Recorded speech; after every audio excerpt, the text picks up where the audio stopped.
my gosh, you guys. You are not ready for this one. Pull up a chair. Check your blood pressure. Because the latest chapter in the saga of Meghan Markle and Prince Harry is absolutely wild. Picture it. Beverly Hills, Jeff Bezos' $165 million mansion decked out like a Bond movie.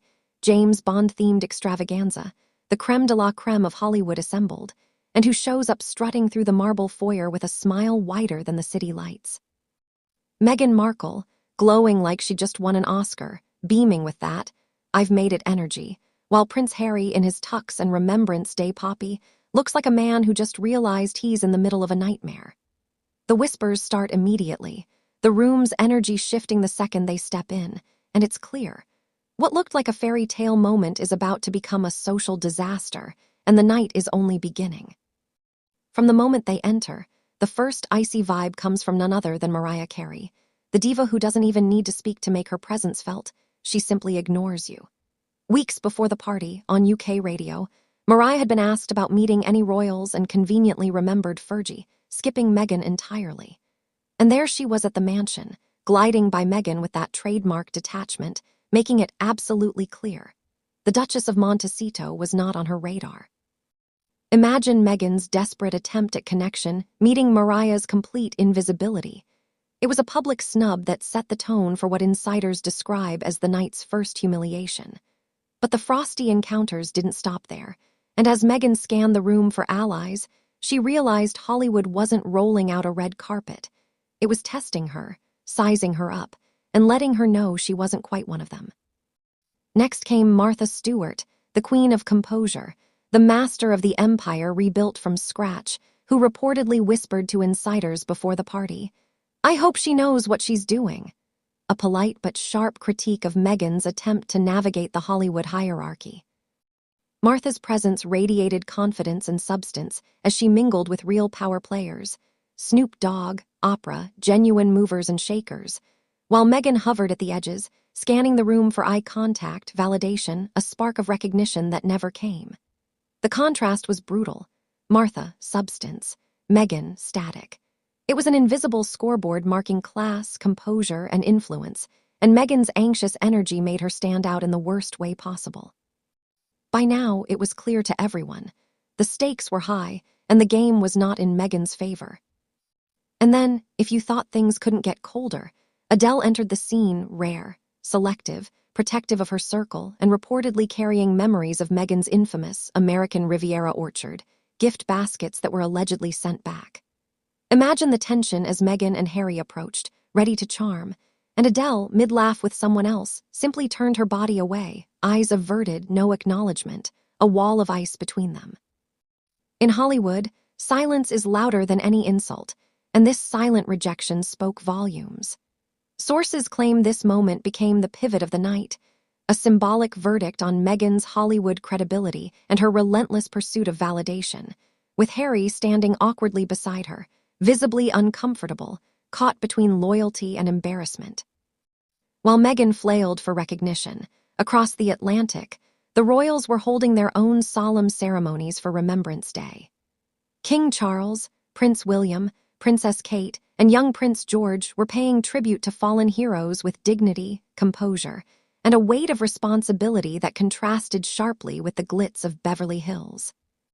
George, at just 11, stood in silent attention, embodying the essence of duty and continuity, while Harry, the self-proclaimed champion of veterans, wore his poppy like a costume prop at a billionaire's birthday party. Social media and royal commentators noticed immediately. It was a striking juxtaposition of values, showing what real service, integrity, and tradition look like versus Hollywood spectacle. The irony deepened as insiders noted the tech billionaire paradox. Harry, who had openly criticized social media and predatory tech figures, was sipping champagne in the same room as Mark Zuckerberg and Jeff Bezos. Hollywood observers reportedly described the scene as painfully contradictory. Harry railing against tech while posing for photos with its architects, Meghan thriving in the limelight she cultivates on Instagram, Zuckerberg a few feet away. Observers couldn't help but see the hypocrisy, and the tension between Harry's principles and the night's reality became a visual storyline in itself, leaving the couple exposed to both ridicule and criticism. Insider reports began surfacing that Harry and Meghan were not invited as friends, but as entertainment value, a reality show-level addition to an already elite guest list. Bezos, Jenner, Adele, and the rest were there for influence and status. The Sussexes were there to generate buzz and clicks. The couple was on display as a spectacle, curiosities rather than equals, under the chandelier-lit ceiling that magnified the disparity. Every move was scrutinized, every smile weighed, and the narrative became clear. This was not a night of acceptance or reintegration. It was a live case study in Hollywood hierarchy and social rejection. Then came the subtle snubs from old allies. Oprah, who had once elevated them to international fame, maintained distance. Kim Kardashian appeared in a purple gown that critics quickly dubbed mock royal. Justin Bieber reportedly looked as uncomfortable as Harry.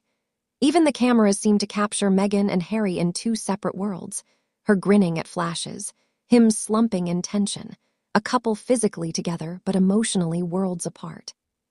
Social media erupted the next day with side-by-side comparisons of their expressions, and Hollywood began whispering quietly that the Sussexes might not be the safest partners in the celebrity ecosystem after all. The following week, Hollywood insiders claimed that invitations from top-tier parties became scarce. Rumors suggested that some moguls began to see the Sussexes as risky PR. Their presence guaranteed drama, but not necessarily favorable publicity. Analysts reportedly warned brands about partnering with them, citing unpredictable media cycles and inconsistent public behavior.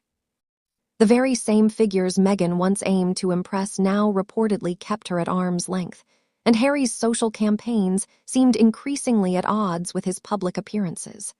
The night at Jenner's mansion became a symbol, a cautionary tale that ambition, when paired with perception gaps, could backfire spectacularly. Reports claimed tabloids and media outlets had a field day dissecting every photo from the party. The viral image of Meghan's dazzling smile, contrasted with Harry's tight-lipped grimace, was circulated with commentary, memes, and hot takes across social platforms. The narrative, the couple, once unstoppable in their post-royal fame, appeared fractured under the weight of expectations. PR experts reportedly noted that the optics of that night could linger longer than any Netflix project or social media post, reshaping public perception in subtle but enduring ways. Rumors suggest that online communities, fan pages, and gossip forums exploded over the next 48 hours, debating the couple's social status, relevance, and Hollywood integration. Critics allegedly highlighted hypocrisy in Harry's past critiques of tech while attending a tech billionaire party, while Meghan's branding and lifestyle ventures faced renewed skepticism. Memes, GIFs, and viral threads turned into an echo chamber of mockery and critique, making the night a turning point in how audiences engage with the Sussexes, not as aspirational celebrities, but as reality TV-style figures whose fame invited judgment rather than admiration. Observers reportedly framed the night as a microcosm of larger tensions: Hollywood's gatekeepers versus outsider ambition, media spectacle versus royal dignity, personal branding versus authentic influence. Analysts and insiders speculated that the juxtaposition of Meghan's radiant pursuit of attention and Harry's visible discomfort symbolized an identity crisis, the struggle to reconcile past roles with present ambitions. From viral headlines to whispered industry chatter, it seemed that the Sussexes' fairy tale narrative had cracked, exposing fissures between expectation and reality that might not easily heal. In the end, what happened at Kris Jenner's party wasn't just a celebrity gossip story. It was a lens on ambition, perception, and consequence. Meghan and Harry traded royal duty for Hollywood glitz, chasing validation, and found themselves scrutinized, ignored, and paradoxically both spotlighted and isolated. While young Prince George and the royal family continued to embody duty, poise, and continuity, the Sussexes navigated a world that demanded performance over authenticity. So, was this the night Hollywood finally turned its back on them? Or is it just the opening act in a saga that will continue to unfold with even wilder twists? Drop your thoughts in the comments, because this story is far from over, and trust me, the next chapter is going to be even more dramatic.